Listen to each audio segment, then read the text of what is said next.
ایک اللہ نے ذریعہ بنایا ہے کہ اسلام کی، ورنہ آج اسلام نہ ہوتا. تو ان کی قبر سے لوگ خوشبو محسوس کرتے جی جی اچھا، آپ کو بھی پتا ہے کہ اس کے سر پر ایک نقشہ تھا. وہ بھی قتل کیا کیونکہ مذہب کے سخت خلاف تھا. وہ سمجھتا تھا کہ مذہب جو ہے نا وہ انسانوں کے درمیان دوریاں پیدا کرتا ہے. تو کہنے لگی نہیں، یہ جو ہے نا 50% ڈسکاؤنٹ ہم رمضان کی وجہ سے، رمضان کی وجہ سے، ایک کرسچن کے اسٹور کی بات کر رہا ہوں.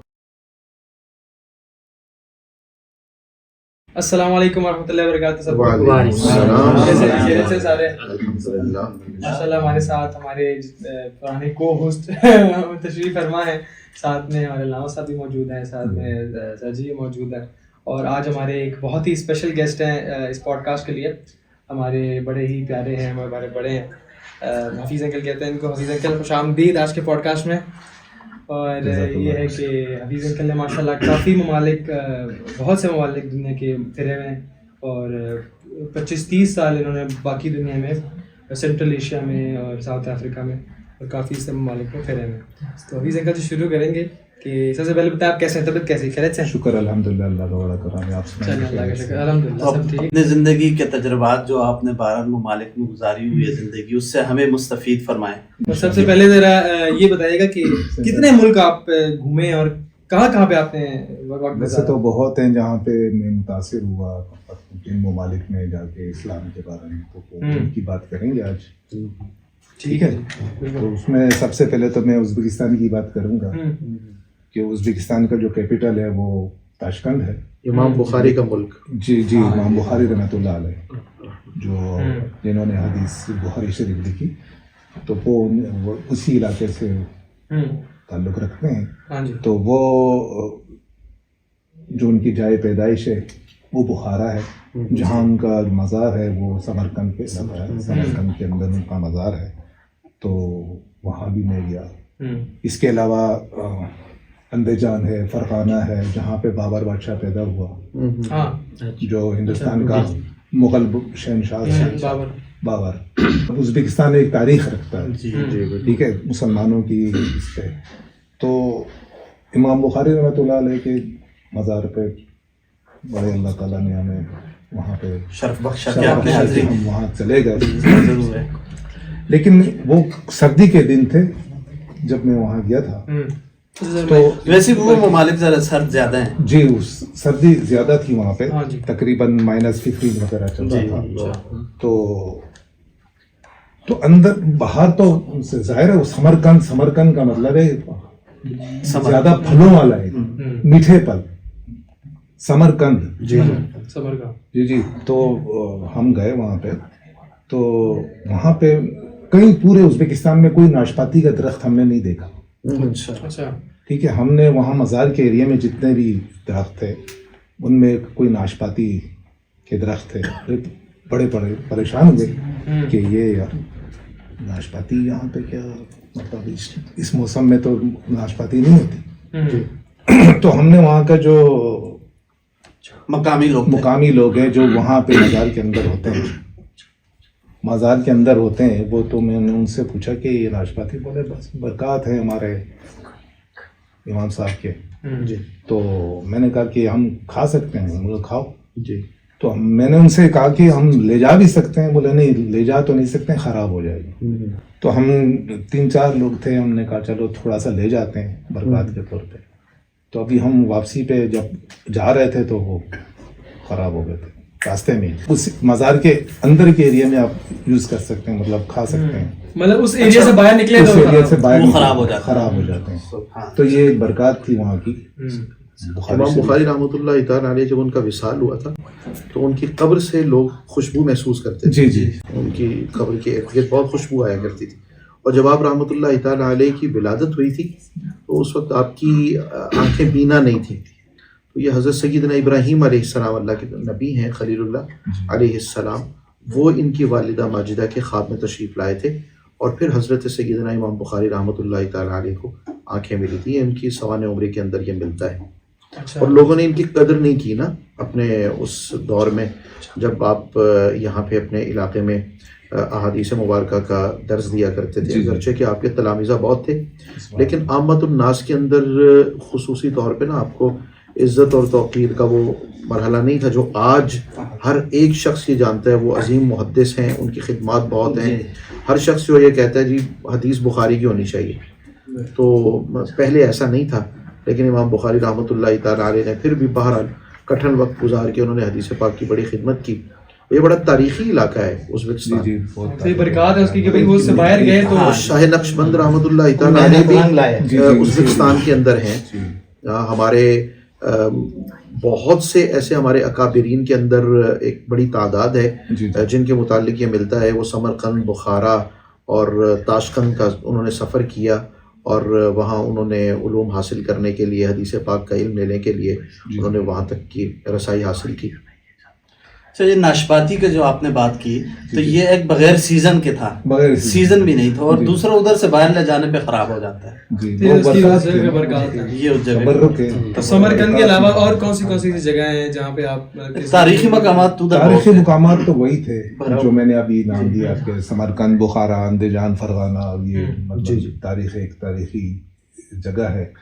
کیونکہ تاشقند تو اتنی تاریخی جگہ نہیں تھے جو سمرقند, بخارا ہے وہ تاریخی جگہ ہے. پھر اندیجان ہے, فرغانہ ہے جہاں پہ یہ مرزا غالب بھی پیدا ہوا. اچھا جی وہاں پہ اسی علاقے سے ان کا تعلق تھا.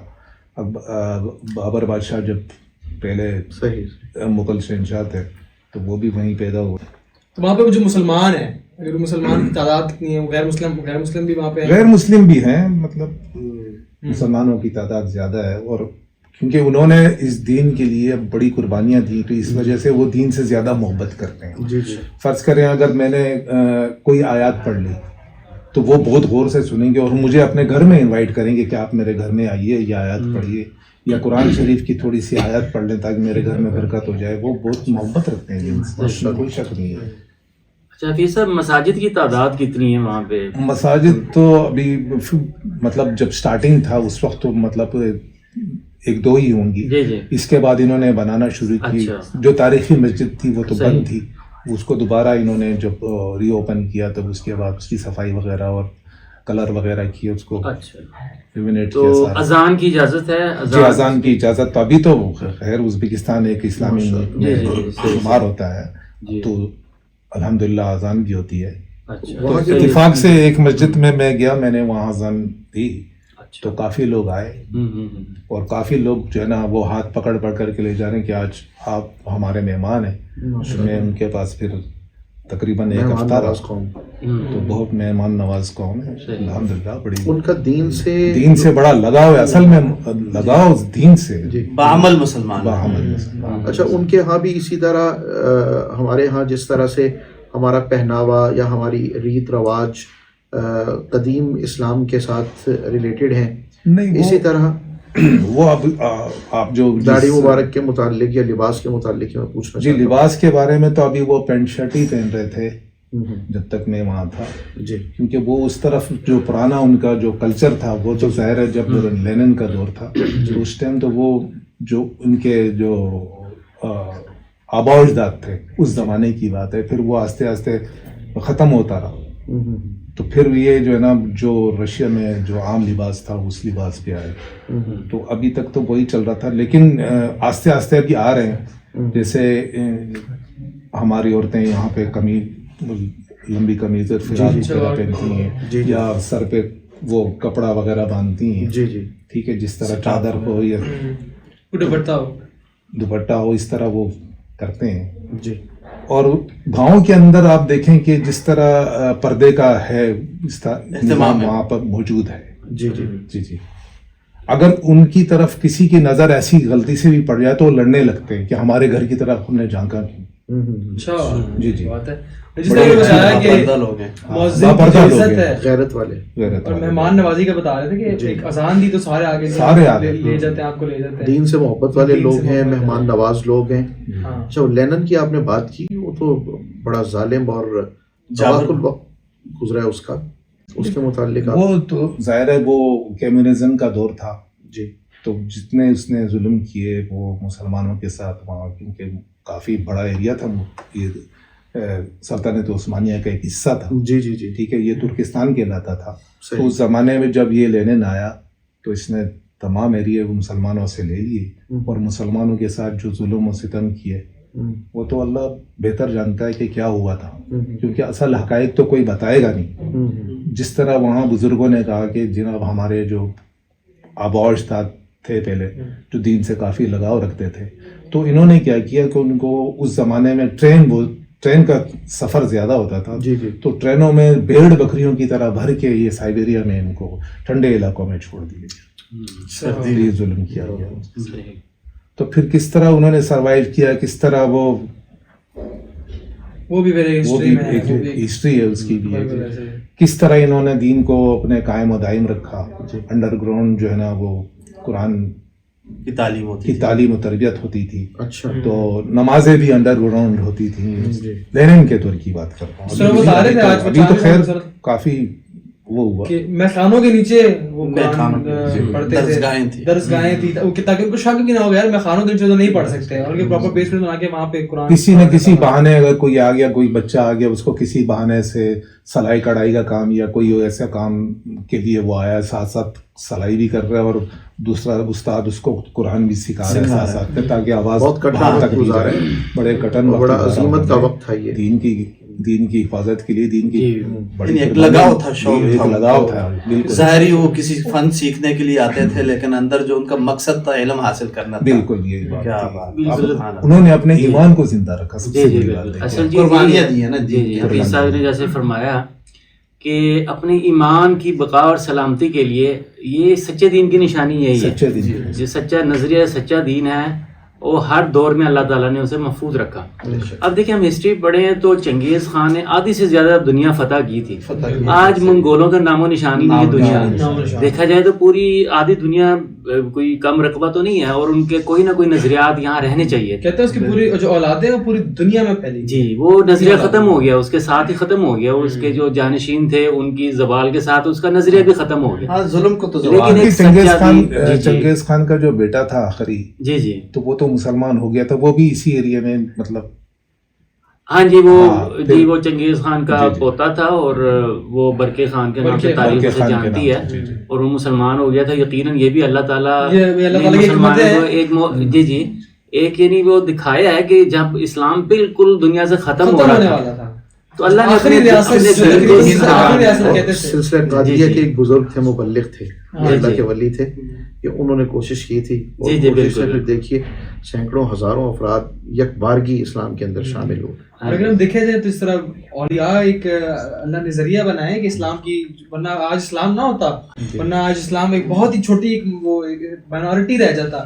جس طرح خدا نے بالکل آخری سلطنت تھی، اور اللہ نے انہی کے اندر سے برقے خان کو مسلمان قربانیوں محنتوں کے بعد یہ ہمارے پاس پہنچا ہے دین. اس طرح آسانیوں آج ہم آسانی میں الحمدللہ ہم جتنا شکر ادا کریں کم ہے کہ ہم پہ کوئی پابندی نہیں ہے، کوئی پابندی نہیں ہے دین پہ چلنے کے لیے، دین کے کام کرنے کے لیے، دین کی تبلیغ کرنے کے لیے کوئی پابندی نہیں ہے. اور مسلمانوں نے کسی بھی دور میں ظلم بھی انہوں نے سہا، اور ظالم بادشاہ کی بھی پرواہ نہیں کی. جیسے بتا رہے ہیں کہ جس طرح انہوں نے زیر زمین اپنی مذہبی سرگرمیوں کو جاری رکھا، اور ایک دوسرے کا لہو گرماتے رہے، اور اسلام کی انہوں نے قندیل بجھنے نہیں دی. تو یہ صرف اسلام کی برکات ہیں اور لوگوں کی قربانیاں ہیں کہ انہوں نے ظالم بادشاہ کے خوف سے نہیں کہ یہ ہمیں ہماری خاندانوں سمیت ختم نہ کر دے، نیست و نابود نہ کر دے. لیکن اتنا بڑا رسک لیا انہوں نے، اتنا بالکل صحیح درست فرمایا، بہت بڑا رسک تھا، کیونکہ وہ لینن تو چھوڑتا نہیں تھا کسی. جی بالکل کمیونزم کا وہ تھا وہ. جی اس نے بالکل گاجر مولی کی طرح لوگوں کو کاٹا ہے، اور تاریخ گواہ ہے کہ کم و بیش جو فگرز ہیں اس کی وہ. لینن اس کے بعد ذرا کچھ اور بتائیے گا کہ کہاں سے کیا ہوا، اس کی ذرا ہسٹری ذرا ہلکی پھلکی لوگوں کو چلے. لینن جو تھا وہ مارکسزم کے نظریات کا حامی تھا. اس کا نام لینن ہی تھا؟ جی لینن ہی تھا. انگلش میں لینن نہیں کہتے ہیں؟ ہاں جی لینن ہی کہتے ہیں. اور جی اس کے نام پر لینن گراڈ ایک سٹی بھی ہے رشیا میں، اور یہاں تک کہ جو جرمن فوجیں وہاں تک پہنچ گئی تھی، اور لینن گراڈ بڑا اہم شہر تھا ان کے لیے. فتح کرنا مشکل تھا. کس ایج کی بات ہے؟ یہ ورلڈ وار 2 کی بات. جی ورلڈ وار کے دوران ہی یہ ہوا تھا سارا، اور تقریباً میرا خیال ہے کہ وہیں سے ہی جرمن فوجوں کی تباہی کا آغاز ہو گیا تھا. یعنی وہ آلموسٹ رشیا کو فتح کر چکے تھے، لیکن اللہ کو کچھ اور ہی منظور تھا. اور پوری دنیا کو فتح کرتے ہوئے جب وہ پولینڈ کو اور مختلف یورپین ممالک کو روندتا ہوا جب ہٹلر آگے بڑھ رہا تھا، تو یہاں پر آ کر اس کی بریک لگ گئی. اور یہاں کے لوگوں نے ریزسٹ کیا، اور لینن گراڈ کے لوگوں نے بڑی قربانیاں دی، روسیوں نے بھی اس زمانے میں جرمن فوج سے اپنے شہر کو بچانے کے لیے. تو مارکسزم کے نظریات کی بات ہو رہی تھی کہ اس میں اس زمانے میں جو یہ بادشاہ تھے یا کنگڈم تھیں وہ بہت استحصال کرتے تھے، فارمرز کا بھی اور عام لوگوں کا بھی. تو ان لوگوں نے بہت ہر طرح سے ظلم روا رکھا ہوا تھا اپنے شہریوں پر. تو یہ جو مارکسزم کے نظریات تھے، ان کا خیال تھا کہ حکومت جو ہے وہ عام لوگوں کے ہاتھ میں ہونی چاہیے، تاکہ جو اقلیت ہے وہ اکثریت پہ حکمرانی کر رہی ہے. تو اس کی اس نے تحریک چلائی اور اس نے بڑی جی لینن نے، اور کافی اس نے تکالیف سہی، اور اس کے بعد اس کی تحریک زور پکڑتی گئی. اور ایک وقت آیا کہ رشیا کے تقریباً کافی جو مزدور اور فارمرز لوگ تھے، فارمرز پہ بہت ظلم کیا جاتا تھا اس دور میں، چھوٹا طبقہ تھا. اور اور جو زمیندار تھا وہ ان کی ساری محنت کی کمائی اور فصل وغیرہ اپنے دسترس میں رکھتا تھا، اور ان کو صرف ضرورت کی وہ اناج مہیا کرتا تھا. تو اس نے وہاں سے اس کے نظریات دیکھیں، اگر آپ اس کا وہ دیکھیں نا لوگو، تو اس پہ بھی درانتی کا نشان بنا ہوا ہے، اور تھوڑا، اور وہ ساری وہ لیبر کلاس کا وہ ایک مارک ہے نا، اس کو شو کر رہی ہے، اس کا سائن شو کر رہا ہے. تو اسی کے نظریات کی وجہ سے لوگ اس کے پیچھے چل پڑے، اور انہوں نے وقت کے ساتھ ساتھ جو تھا ظالم حکمرانوں کے خلاف اپنی تحریک کا آغاز کیا. اور آخر جب کامیاب ہو گئے تو کامیاب ہونے کے بعد لینن نے بالکل اس کے الٹ کیا، جو کہ وہ اس نے ایک نظریہ پیش کیا تھا کہ میں لیبررز کا اور مزدوروں کا حامی ہوں. اس نے چن کر یہ غریب مسلمانوں کو بھی قتل کیا، کیونکہ مذہب کے سخت خلاف تھا. وہ سمجھتا تھا کہ مذہب جو ہے نا وہ انسانوں کے درمیان دوریاں پیدا کرتا ہے. کوئی بھی مذہب، جی کوئی بھی مذہب، کوئی تخصیص نہیں تھی کہ یہ کرسچن ہے یا مسلم ہے. تو آہستہ آہستہ اس کے نظریات دنیا میں پھیلتے گئے، اور خاص طور پر لیکن وقت نے ثابت کیا کہ وہ نظریات بھی غلط تھے. اسلام سے زیادہ سچا اور دین جو ہے دنیا میں کہیں نہیں ہے. وہ یہ کہتے تھے کہ خدا کا وجود ہی نہیں ہے، انسان پیدا ہوا ہے اور مر جائے گا. جب وہ مذہب کے خلاف تھا تو ان کا یہی نظریہ تھا، اور وہ اس کا خیال تھا کہ تمام جو وسائل ہیں وہ حکومت وقت کے ہاتھ میں ہونے چاہیے. اور چند لوگ جو اس پہ قابض ہو چکے ہوئے ہیں، جو اس کی سلطنت تھی، جو بھی تھا، اس کو کیا نام دیتے ہیں، اس کو کیا کہتے ہیں؟ کہ اس نظریے کو جو تھے سوشلزم کا نظریہ کہتے تھے. جی سوشلزم نظریہ تھا، جس میں تھا کہ تمام کمزور طبقات جو ہیں وہ سب کو ایک جیسی فیسلٹیز ملنی چاہیے. یعنی یہ نہیں ہے کہ امیر جو ہے وہ عیش کر رہا ہے اور وہ بڑی اچھی خوشحال زندگی گزار رہا ہے، اور اس کے مقابلے میں جو محنت کرنے والے لوگ ہیں ان کی زندگی جو ہے وہ بڑی بری حالت میں گزر رہی ہے. وہ چاہتا تھا کہ ایکویلٹی ہو، اور ایکویلٹی تمام ریسورسز گورنمنٹ کے ہاتھ میں ہوں، اور سب کو جیسے راشن کارڈ ہے اس پر وہ لوگوں کو خوراک اور سب کا راشن بانٹا جاتا تھا. پس پردہ کچھ اور رہا. اصل میں بہت سے ایسے افراد بھی گزرے ہیں، انہوں نے لوگوں کے رجحان دیکھے، بہاؤ دیکھا. وہ اصل میں برسر اقتدار آنا چاہتے تھے. سو انہوں نے یہ دیکھا کہ لوگ کس طرف چل رہے ہیں، جس طرف وہ لوگ چل رہے ہیں وہ لوگوں کے بہاؤ کے اندر انہوں نے اپنے مقصد کو اچیو کیا. اور اس کے بعد جب انہوں نے وہ مقصد حاصل کر لیا تو اب ان کی جو اصل ذہنیت تھی نا، اس کے مطابق پھر انہوں نے عمل درآمد کیا. اب اس کے اندر ایسی تو کوئی بات نہیں نظر آتی، صرف آپ کو اسلام ایک ایسا مذہب نظر آئے گا جس نے جو نعرہ بلند کیا ہے اسی کے اوپر اس نے عمل درآمد کیا ہے. یہ وہ اسلام ہے کہ جو یہ کہتا ہے کہ اگر آپ جنگ کے لیے نکلیں تو آپ نے خواتین کے اوپر حملہ آور نہیں ہونا، آپ نے بوڑھوں کو کچھ نہیں کہنا، اپاہج کو کچھ نہیں کہنا، فصلوں کو کچھ نہیں کہنا، علاقے برباد نہیں کرنے، گھر نہیں آپ نے ڈھانے، عبادت قدوں کو کچھ نہیں کہنا آپ نے. ایسے افراد جو مرد ہوں لیکن اپنے گھروں کے اندر چلے جائیں، آپ نے ان کے اوپر بھی دست درازی نہیں کرنی. لیکن باقی آپ دیکھیے کہ جب یہ لوگ اپنی افواج اکٹھی کر رہے ہوتے ہیں، جب یہ قوت پکڑ رہے ہوتے ہیں، تو اس وقت یہ کتنا خوبصورت نعرہ بلند کرتے ہیں کہ لوگ ان کے گرد آ جائیں. اور جب یہ اقتدار میں آ جاتے ہیں، جھنڈا ان کا بلند ہو جاتا ہے، تو اس وقت یہ وہ کر گزرتے ہیں جو انہیں کرنا تھا. بہرحال بھائی جان، آپ ازبکستان کے علاوہ بھی اور رشین جو اسٹیٹس ہیں ان کے اندر آپ گیا ہوں میں. جی، لیکن میں نے جو اسلام دیکھا وہ زیادہ تر ازبکستان کے اندر، قزاقستان بھی ہے، ترکمانستان بھی ہے، تاجکستان بھی ہے، آذربائیجان ہے، پھر چیچنیا ہے. صحیح ٹھیک ہے. تو لگاؤ تو سب کو تھا دین کے ساتھ، لیکن یہی تاریخی مقامات کی میں بات کر رہا تھا. تاریخ کے حوالے سے جو جانا پہچانا نام تھا وہ ازبکستان کا تھا.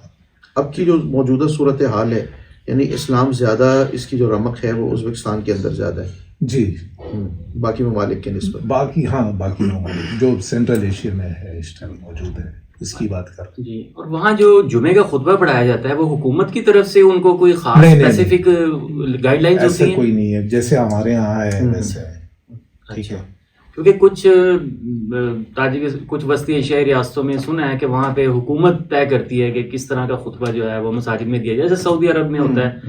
جیسا آپ بہتر سمجھتے ہیں کہ دیکھیں جب میخائیل گورباچوف لاسٹ USSR کے پریزیڈنٹ تھے جی جی اور یہ افغان وار چلی ہاں جی ہاں جی اور اس کے بعد جب ان کو شکست ہوئی جی تو روس کے یہ سارے ٹکڑے ہوئے، آپ کو بھی پتہ ہے، ہاں جی، سینٹرل ایشیا اور بالٹک ریاستیں. جی جی بالکل. ٹھیک ہے.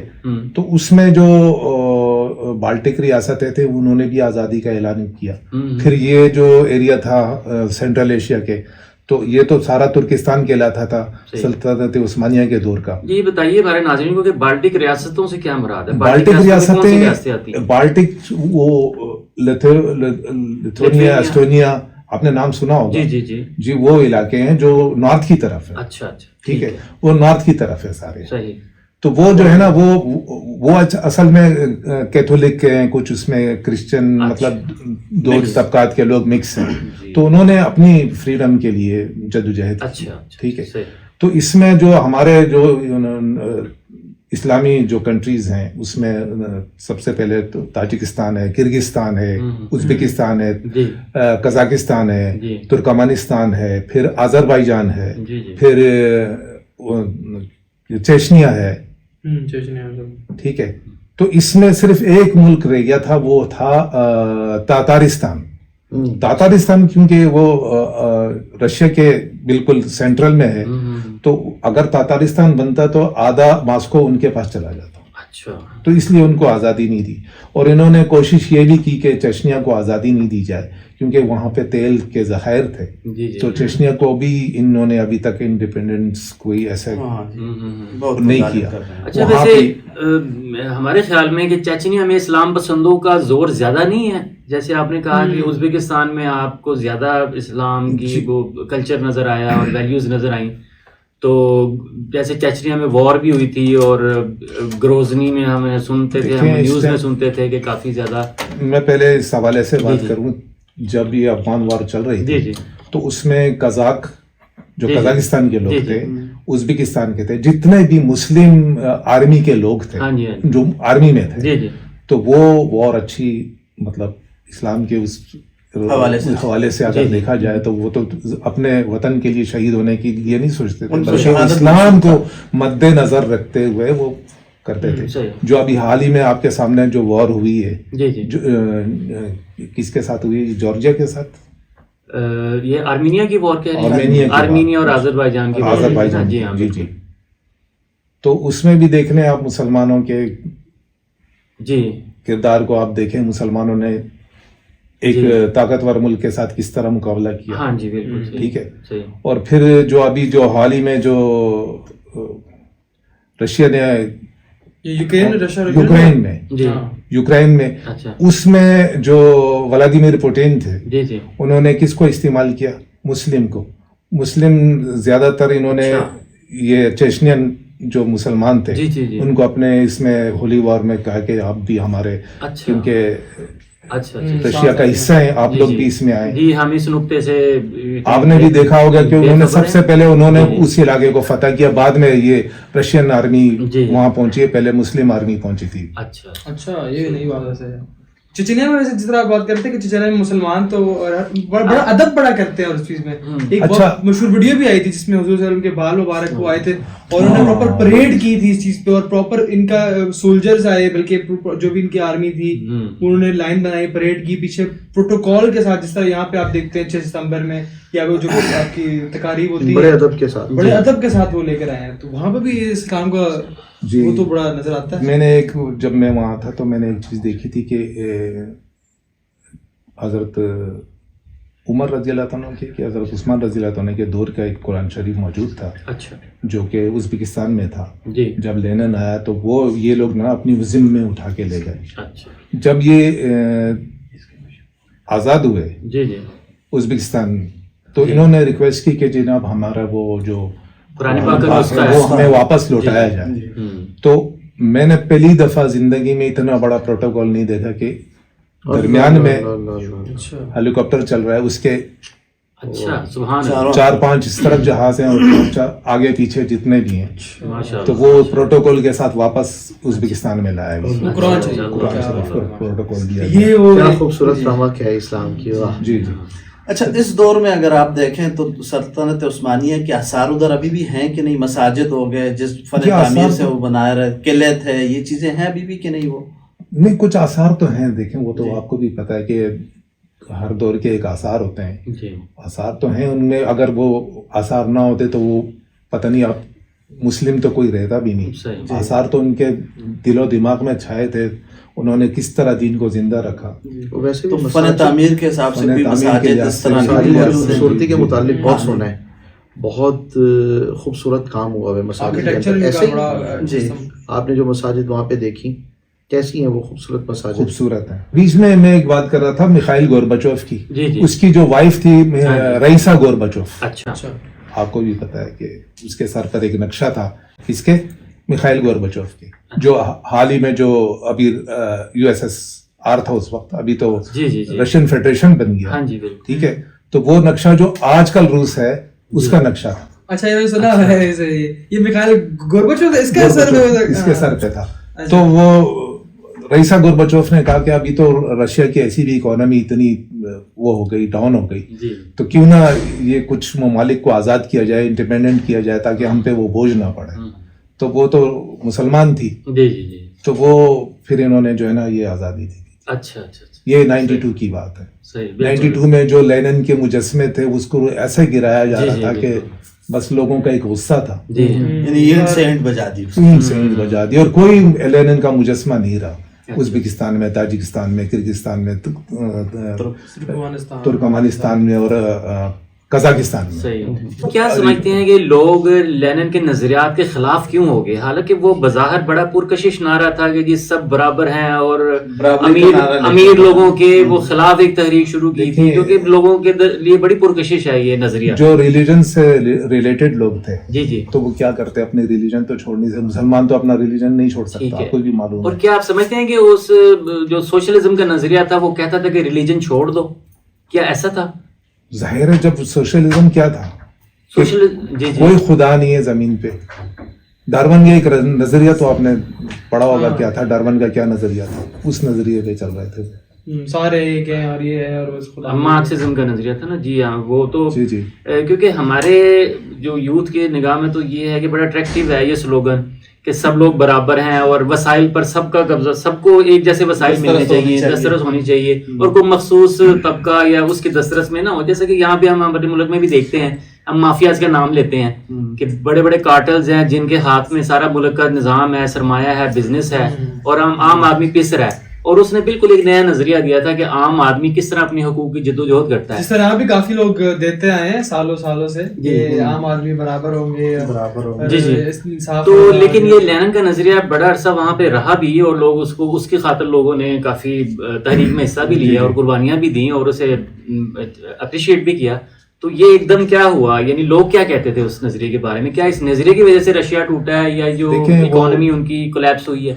دیکھیں پہلے تو آپ نے جو بات کی کہ وہ ایکویلٹی تھی, جی جی, ٹھیک ہے, سب کو ایک ہی سب برابر ہے, فیسلٹیز مل رہی تھی, ٹھیک ہے. اس میں راشن کارڈ تھا, تنخواہیں تو ملتی نہیں تھی کسی کو. جی جی, جو بیمار ہے علاج معالجہ, جو اس کو راشن چاہیے ہوتا تھا وہ اسے ملتا تھا, وہی اس کی تنخواہ تھی, وہی گھر فری تھے, الیکٹریسٹی فری تھی, گیس فری تھا, ہر چیز کی سہولت, اسٹیٹ کی ذمہ داری تھی. تو وہ ایک ظاہر ہے, ایک جب قوم کو دیا جائے تو پھر تو وہ ادھر ادھر نہیں دیکھیں گے نا, وہ تو اپنے لیڈر کی طرف دیکھیں گے یار ہمیں سب کچھ ملتا ہے, ہمیں کیا تکلیف ہے. تو پھر آخر کیا وجہ ہوئی اس کے بعد نہیں دیکھیں, پھر انہوں نے جو وار, ان کے جو وار لگی جی جی امریکہ سے یا دوسری کنٹریوں سے, جیسے جرمن کا آپ کو پتا ہے کہ جرمنی سے ان کی وار ہوئی, ٹھیک ہے. اس کے بعد پھر حالات کچھ اور تھے, پھر آہستہ آہستہ چینج ہوتے رہے, پھر اکانومی وائز جس طرح مسلمانوں میں مظالم کی بات,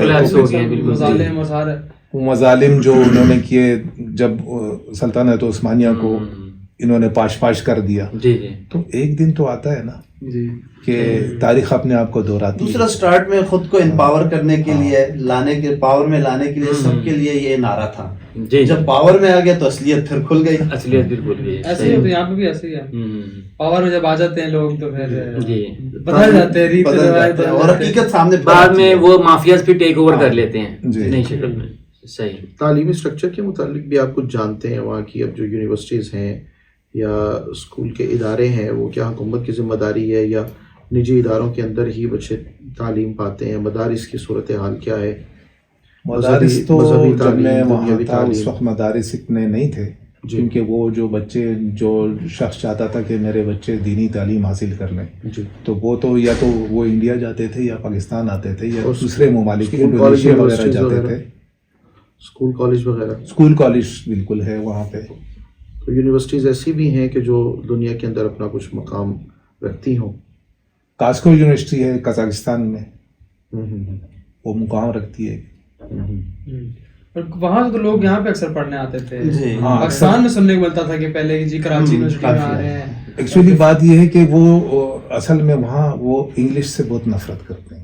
آج بھی جہاں مطلب ازبکستان میں چلے جائیں یا کسی بھی جگہ چلے جائیں وہاں کی جو نیشنل لینگویج ہے وہ رشین ہی ہے.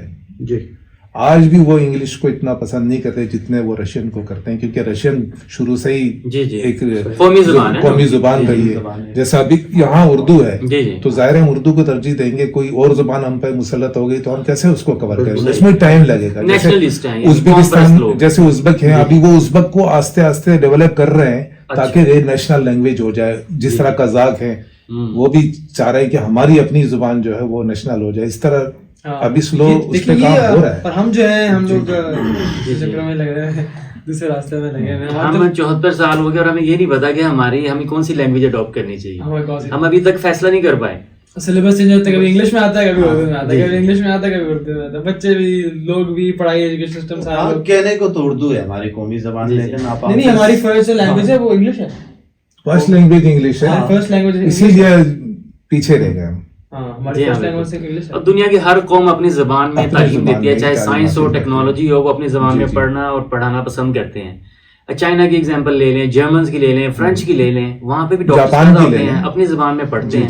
اور انجینئرنگ بھی وہ اپنی زبان میں پڑھتے ہیں. اسپیس ٹیکنالوجی ہے وہ بھی اپنی زبان میں پڑھتے ہیں. اسپیس ٹیکنالوجی میں رشیا کا بالکل رشیا کا ایک نام ہے، ساری دنیا جانتی ہے کہ اسپیس ٹیکنالوجی میں کوئی ان کا ثانی نہیں ہے، ان کے قریب بھی نہیں پھٹکتا. بالکل. کیا بات. تو اجے جب یہ لینگویج کی بات ہو رہی ہے، ہر ملک نے جو اپنی اپنی لینگویج رکھی ہوئی ہے. اور جس طرح یہ بتا رہے ہیں کہ ازبک چاہ رہے ہیں کہ ازبک ہماری جو لوگوں کو ازبک فرسٹ نیشنل ہو جائے اور لوگوں کو ابھی بھی شاید ہو لیکن یہ کہ لوگ بولے ترجیح ازبک کو دیں. جس طرح قزاقستان والے چاہ رہے ہیں قزاق کو، ہمارے پاکستان والے اس طرح چاہ نہیں رہے. اور وہ اس لیے چاہتے ہیں کہ بھائی ان کے ایک نیشنل نا ایک وہ ہوتا ہے، ایک لگاؤ ہوتا ہے اپنے ملک سے. اور وہ باہر بھی چلے جائیں گے تو ان کو پتا ہے یار ہمارا ملک ہے، ہمارا قوم ہے، ہم نے اس کے لیے کچھ کرنا ہے. ہر بندے کے اندر ایک درد ہے وہاں پہ، یار ہم نے اپنے ملک اور قوم کے لیے کچھ کرنا ہے. یہاں پہ یہ کتنا پایا جاتا ہے، کتنے پرسنٹیج آف لوگوں پہ؟ یہاں پہ تو انگلش ماشاء اللہ سے اور اردو جی آتی نہیں ہے اور انگلش میں ہم لوگ ماسٹر ہیں. جی جس دن ہماری اشرافیہ یہ تہیا کر لے کہ انہوں نے علاج پاکستانی ہاسپٹل میں کروانا ہے اور ایجوکیشن بھی پاکستانی اسکولوں میں لینی ہے اور نصاب تعلیم ایک ہو جانا چاہیے، اس دن پھر انقلاب آنا شروع ہو جائے گا. اور ابھی ان کو جو ہمیں نظر آ رہا ہے، ہم دیکھتے ہیں کہ ہر بیوروکریٹ کے پاس ڈیول نیشنلٹی ہے. ٹھیک ہے، یا تو کینیڈین نیشنلٹی لی ہے یا امریکن ہے یا یو کے ہے. وہ ریٹائرمنٹ کے فوراً بعد اس کی ساری فیملی سیٹلڈ ہوتی ہے، آلریڈی سیٹلڈ ہوتی ہے. اور انفارچونیٹلی چاہے یہ سول بیوروکریسی ہو یا ملٹری بیوروکریسی ہو یا ایون بزنس مین ہو، تو یہ سب لوگ جو ہیں ان کے نزدیک شاید ایسا ہے کہ ہم نے پاکستان میں ہماری نسلوں نے رہنا ہی نہیں ہے.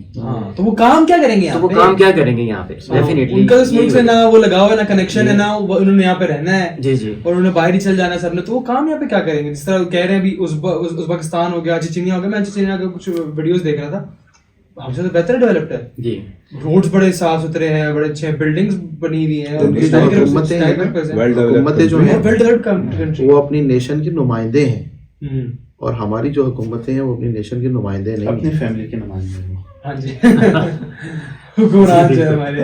دیکھیں میں ایک سمپل سی بات کرتا ہوں. یہاں سے اگر 2 گھنٹے کے مسافت پہ یہ دبئی ہے, جی جی کوئی پاکستانی جاتا ہے صحیح, یا سعودی عرب ہاں جاتا ہے, بھائی بھی صحیح سعودی عرب رہے ہیں, جی. یہ اچھی طرح جانتے ہوں گے کہ ہم وہاں کے قانون کو فوراً فالو کرتے ہیں, جی جی کرتے ہیں نا, کیونکہ قانون سخت ہے. جی ہاں صحیح, قانون ہے. دستی ہے. ٹھیک ہے, ایسا ہی. ایک بات. دوسری بات یہ کہ ایک قانون اللہ نے ہمیں دیا, جی ہاں اللہ کے رسول صلی اللہ علیہ وسلم نے ہمیں عطا فرمایا ہے. ہم بحیثیت مسلمان اگر اس قانون کو اپنا لیں, کیونکہ ہم دین سے دور, ہماری اصل میں دین سے دوری ہو گئی, زندگی میں دین نہیں ہے, دین نہیں, باقی ہر چیز ہے, ہر دنیا کے 2 نمبر سارے کام کروا لو, یہ کر کے دے دیں گے. اگر دین اگر موجود ہو نا بالکل تو صحیح یہ فرمایا تمام آپ چیزیں نے. ختم ہو جاتی ہیں. یہاں مساجد کی بھی کمی نہیں ہے ماشاءاللہ, مزارات کی بھی کمی نہیں ہے, ہر چیز, اور اس کے علماء کی باوجود بھی کمی نہیں ہے, ہاں نماز جی. کی بھی کمی نہیں جبکہ ہے. واضح طور پہ اطیع اللہ و اطیع الرسول جی، جی، جی. صلی اللہ علیہ وسلم. ایک گلوبل, ہمیں تو مسلمانوں کو دیکھ یہ ایڈوانٹیج ہے نا کہ ہمیں ایک گلوبل لا بھی ملا ہوا ہے, ہر طرح ایک گلوبل ہمارا مسلمانوں کا لا ہے, جو کہ اللہ اور اس کے رسول نے بتا دیا کہ رہنے کا رہن سہن کا طریقہ, زندگی کے ہر شعبے میں چھوٹے سے لے کر بڑے تک ایک ایک چیز ہمیں قرآن حدیث میں ملتی ہے.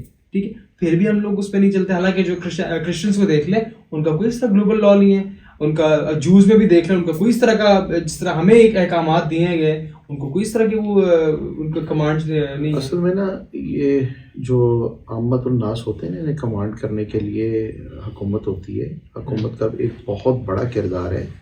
ہم لوگوں نے خود ہی سب کچھ نہیں کرنا ہوتا.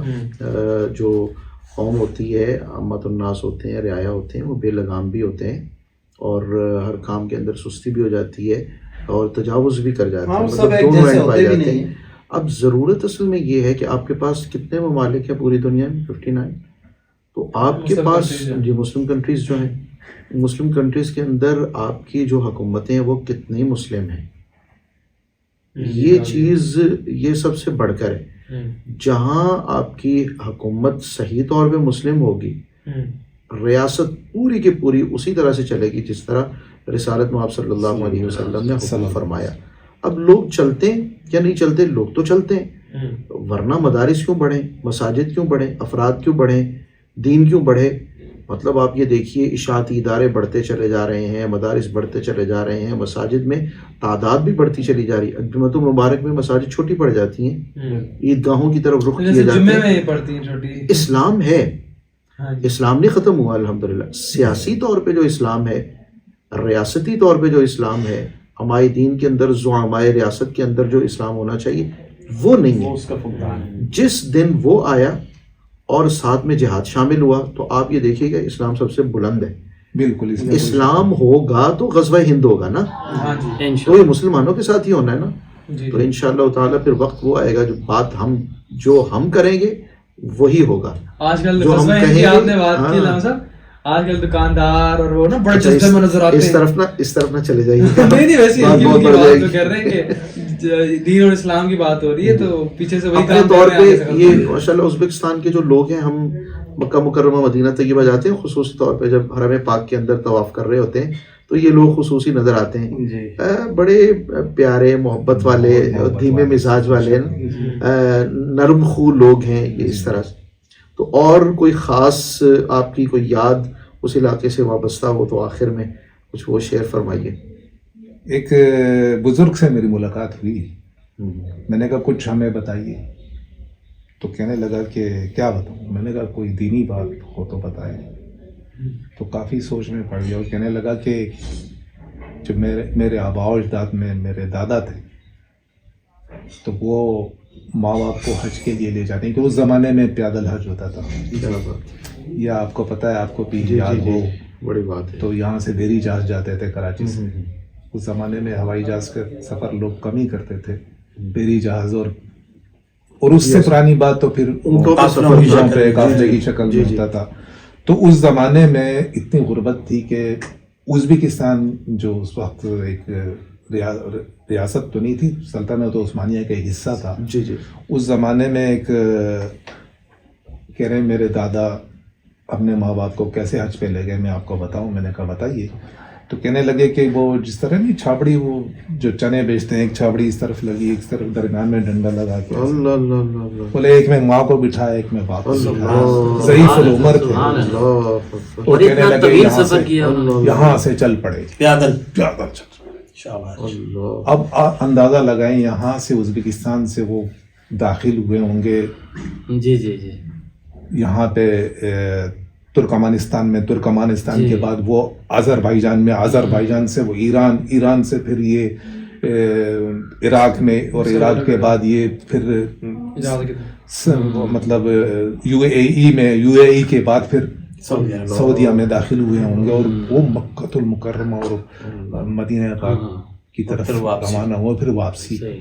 تو وہ بتا رہے تھے کہ لوگ ایسے حج پہ جاتے تھے، وہ اپنے ماں باپ کو اتنے ہزاروں کلومیٹر، اور ہزاروں اکیلے بھی نہیں، کلومیٹر اور جو ہے اس وہ، طریقے سے، اور اور کتنی کس طرح مشقت سفر ہوتا کرتے تھا، تھے، شوق لوگ کس یعنی طرح شوق شوق ظاہر رکھتے کرتا تھے، ہے۔ وہ ماں باپ کی کتنی مطلب جی، جی، عزت ہوتی تھی، صحیح۔ ماں باپ کی کتنی خدمت ہوتی تھی۔ جی جی مطلب کہنے کا مطلب اس کا یہ تھا کہ اس زمانے میں ماں باپ کو عقیدت ایک ترجیح دی جاتی تھی کہ ماں باپ کی کیا ہے۔ صحیح نبی پاک صلی اللہ علیہ وسلم نے صحیح۔ ارشاد فرمایا اگر کسی کے والد پر یا والدہ پر حج لازم ہو اور وہ فرض حج ادا کرنے سے پہلے رخصت ہو جائیں، اور ان کے بیٹے یا بیٹی نے ان کی طرف سے حج ادا کیا، تو ادا کرنے والے کو 10 حج کا اجر و ثواب ملتا ہے۔ ماشاء اللہ، سبحان کہ اللہ۔ ایک حج کا اجر و ثواب مان نہیں ہے بھائی، 10 حج، وہ اور بھی 10 قبول۔ حج کا اور مقبول حج۔ اور ماشاء اللہ یہ ایک تو دینی رمق اس سے نظر آتی ہے، اور دوسرا یہ نظر آتی ہے بات کہ وہ اپنے والدین کے لیے فرما برداری اس اور قدر اطاعت۔ حسن سلوک کا جذبہ رکھتے صحیح، تھے صحیح۔ کمال۔ وہ صرف لے کے جانا بھی نہیں تھا، وہ ساری خدمات جی، کرنی جی، تھی، بالکل، بالکل۔ بڑھاپے میں جی، جو ان کی حج کے سارے فرائض جو ادا کرنے ہوتے ہیں، ان کا خیال کرنا، جی، جی، ظاہر سی بالکل، بات ہے بیمار بالکل، ہوں گے، بالکل، صحیح۔ کھانا، باقی جو اور تقاضات ہیں۔ پھر اتنا لمبا سفر بھی، ہاں جی، لمبا ہاں جی، سفر، ہاں جی۔ راستے میں کوئی موسم تکلیف ہو کی- سکتی ہے، ہاں، کوئی بیمار جی، ہو جی۔ سکتے ہیں۔ سبحان تو اللہ۔ مہینے لگ جاتے ہیں وہاں پہ، یعنی مہینوں۔ دین سے والہانہ محبت اور عقیدت کی اور یہی مثال ہے۔ دین ہمیں دیتا ہے، جی، دین جی، اسلام ہمیں دیتا بالکل ہے۔ بالکل۔ اصل دین پہ عمل درآمد کرنا، جیسے ہی ہاں آپ جی، کہتے ہیں نا کہ اصل دین پہ چلنا، تو یہی اصل ہے آج کل۔ دیکھیں وہ اس زمانے میں لوگ کتنی محبت رکھتے تھے دین جی۔ سے، اور آج یہ محبت ہے کہ ہم ایک نماز کے لیے، باجماعت نماز کے لیے صحیح، مسجد نہیں درست جاتے۔ فرمایا آپ نے۔ اللہ ہمیں معاف فرمائے، بالکل صحیح۔ کیونکہ ہمارا وہ جو دین کا لیول ہے نا تھوڑا سا جی آج کل تو کسی کو نماز پڑھ لیں جی، ہاں۔ سب پڑھ لوں گا یار، پڑھ بعد میں لیں گے، پڑھ لوں گا۔ گرمی ہے اس وقت، گرمی ہے یار، زیادہ وضو نہیں ہوتا ہے، یار، بارش ہے، آج موسم اوپر ٹھیک کرنے نہیں ہے، پڑیں گے بازو، اوئے ہوئے ہوئے، بڑی پانی مشکل ہو ٹھنڈا جائے گی، پانی ٹھنڈا ہے، تو یہ باہر دیکھیں- ہوا چل رہی ہے۔ تو وہ ٹائم دیکھیں ذرا کہ کتنا زیادہ فرق ہے، زمین اور آسمان کا فرق ہے یہ واقعی، کہ آج جو ہے وضو کرنے کے بنا نہیں اٹھ سکتا، اور اس زمانے میں ہم بھجن آپ کا بہت شکریہ ادا کرتے ہیں، آپ نے بہت ہی مفید ایک چھوٹا اسلامی سا واقعہ مذہبی بیان کروں جی گا، بسم آپ اللہ۔ اجازت دیں، جی، جی، بتائیں۔ کیونکہ وہ ریلیٹڈ نہیں ہے یہاں پہ، اس سینٹرل ایشیا سے، وہ ریلیٹڈ ہے افریقہ سے۔ جی جی بتائیں۔ تو رمضان کا مہینہ تھا، جناب۔ تو مجھے کچھ شاپنگ کرنی تھی، وہاں پہ ڈپارٹمنٹل اسٹور ہیں جیسے یہاں پہ ہیں، اور کچھ ڈپارٹمنٹل اسٹور ایسے ہیں جہاں پہ حلال میٹ وغیرہ کا انتظام ہے، وہاں پہ مسلم انہوں نے رکھے ہیں۔ وہ خود جی، ہی- افریقہ کے کس ملک کی بات کر رہے ہیں؟ میں ساؤتھ افریقہ کی بات ساؤتھ کر رہا ہوں، افریقہ، جی جی۔ ٹھیک۔ وہاں پہ ایک اسٹور ہے اسپار کے نام سے، صحیح۔ تو میں وہاں جا کے، ہمارے علاقے میں وہی قریب تھا، تو میں وہاں گیا، جی تو مجھے رمضان کی تھوڑی شاپنگ کرنی تھی، تو میں چلا گیا اندر، میں نے جبہ پہنا تھا، ظاہر ہے رمضان کا مہینہ تھا، ٹوپی پہنی ہوئی تھی، میں اندر چلا گیا، ٹرالی میرے پاس تھی، میں جو سامان میں نے لینا تھا وہ دیا، تو واپسی پہ میں جب آیا میں کاؤنٹر پہ، تو اب ظاہر ہے وہ اسکین کرے گی ایک ایک جو خاتون بیٹھی ہوتی جی جی تو وہ دیکھا کہ جو پرائز میں نے دیکھے تھے وہاں پہ اس سے 50% کم وہ اسکرین پہ آ رہے ہیں، ڈسکاؤنٹ آ رہا ہے۔ میں نے کہا something is wrong in your computer, why prize is off? تو کہنے لگی نہیں، یہ جو ہے نا 50% ڈسکاؤنٹ ہم رمضان کی وجہ سے، رمضان کی وجہ ایک سے۔ کرسچن کے اسٹور کی بات کر رہا ہوں، ٹھیک ہے؟ تو وہ تو سامان تو ہو گیا، اس کے بعد انہوں نے اتنا بڑا ڈبہ مجھے دیا، کھجور کا تھا، اچھا فری گفٹ۔ وہ مجھے میرے سامان میں دھکیل کے اس طرف کر دیا، میں نے کہا اٹ از ناٹ مائن، تو کہنے لگی no is gift for you, please take it. تو آپ یہ اندازہ لگائیں ایک کرسچن ایک مسلم کا کتنا خیال رکھ رہا ہے، جی۔ اور ہم ایک مسلم ہو کے